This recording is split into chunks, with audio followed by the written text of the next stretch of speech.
Cisco the Farscape guy, are you safe in this building? Well, let's take a look. First of all, it hasn't seen paint in a long while. Number two, somebody smashed the hell out of it and it's supposed to be immediately fixed. Tenants can't come down and firemen can't go up and save people. So you can't have this hanging around for this long. This thing's been here for a while, okay? So all Farscapes must be structurally sound. This is an emergency.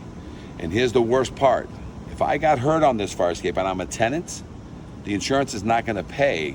Why? Because this is a non-certified fire escape and it hurt a tenant or it hurt a fireman, and all the insurance company needs is an excuse not to pay, and they don't pay when you don't have a certified fire escape.